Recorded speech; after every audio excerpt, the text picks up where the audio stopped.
ಪ್ರತಿಭಟನೆ ಬಗ್ಗೆ ನನಗೆ ಗೊತ್ತಿಲ್ಲ. ಬಟ್ ಅದು ಏನು ಅಂದರೆ ನಾನು ತಿಳ್ಕೊಂಡಿದ್ದೆ, ನಾನು ಕಮಿಷನರ್ ಅವ್ರಿಗೆ ಫೋನ್ ಮಾಡಿದೆ.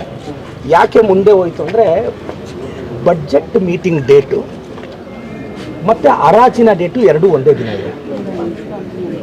ಏನಾಗುತ್ತೆ, ನೀವು ಒಂದು ನೆನಪಿಟ್ಕೋಬೇಕು, ಮಾರ್ಚ್ 30 ನೀವು ಬಡ್ಜೆಟ್ ಮಾಡಿ ಸರ್ಕಾರಕ್ಕೆ ಕಳಿಸ್ತಿಲ್ಲ ಅಂದರೆ ಏಪ್ರಿಲ್ ತಿಂಗಳಲ್ಲಿ ನಗರಸಭೆ ಎಂಪ್ಲಾಯೀಸ್ಗೆ ನೀವು ಸ್ಯಾಲ್ರೀಸು ಏನೂ ಕೊಡೋಕ್ಕಾಗಲ್ಲ. ಆದರೆ ಇವರು ಮಾರ್ಚ್ ಒಳಗಡೆ ಬಡ್ಜೆಟ್ ಮಾಡಬೇಕಾಗಿತ್ತು, ಅದು ಡಿಲೇ ಆಯಿತು.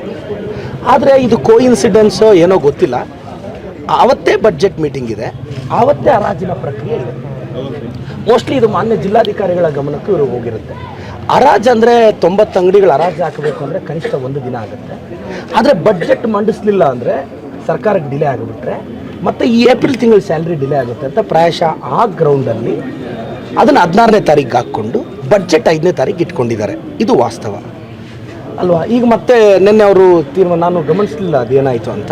ನಾನು ಜನರ ಕಷ್ಟ ಕೇಳೋದು, ನನಗೆ ಇನ್ ಜನರಲ್ ನಾನು ಯಾವುದು ಗಮನಿಸಲ್ಲ. ಬಟ್ ಇದು ಅವ್ರೇನು ಆ ಡೇಟಿಗೆ ಅವ್ರು ಮಾಡ್ತಾರೆ, ನಗರಸಭೆ ಅವ್ರ ಕಂಟ್ರೋಲಲ್ಲಿದೆ, ಕಮಿಷನರು ಅದು ಅವ್ರಿಗೆ ಬಿಟ್ಟಿದ್ದು. ನೋಡಿ, ಈಗ ಜಿನೈನ್ ಕಾಸ್ ನೀವು ಅರ್ಥ ಮಾಡ್ಕೊಳ್ಳಿ, ಹರಾಜು ಮಾಡಲೇಬೇಕು ಅನ್ನೋದು ಆದರೆ ಆ ಡೇಟ್ಗೆ ಬಡ್ಜೆಟ್ ಯಾಕೆ ಹಾಕ್ಕೊಂಡ್ರು?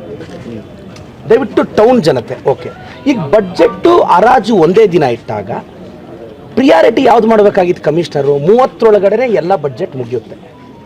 ಅವಾಗ ಕಮಿಷನರ್ ಅವ್ರು ಏನು ಮಾಡಿದ್ದಾರೆ, ಬಡ್ಜೆಟ್ನ ಮುಂದೆ ಇಟ್ಕೊಂಡು ಅದ್ರ ಪ್ರಕಾರ ಮತ್ತೆ ಯಾಕೆ ಅಂದರೆ ಬಡ್ಜೆಟ್ ಆದಮೇಲೆ ಕಾನೂನು ರೀತಿ 7 ದಿನ ನೋಟಿಸ್ ಕೊಡಬೇಕು.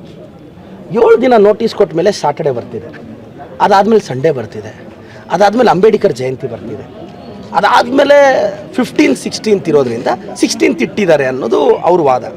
ಸೊ ಕಾನೂನು ರೀತಿ ನಗರಸಭೆ ಕಮಿಷನರು ತುಂಬ ನೋಡಿ, ಪಾಪ ನಮ್ಮ ನಗರಸಭೆ ಅಧಿಕಾರಿಗಳು ಕಮಿಷನರು ಬೆಳಗ್ಗೆನೇ ನನ್ನ ಜೊತೆ 6:30 ಎದ್ದು ಮನೆ ಸುತ್ತಾ ಇದ್ದಾರೆ, ಕೆಲಸ ಮಾಡಿದ್ದಾರೆ. 16ನೇ ತಾರೀಕು ನಡೆಯುತ್ತೆ, ಅದರಲ್ಲಿ ಏನಿದೆ ಸರ್? ನಾವು ಕೂಡ ಕೆಲವೊಂದು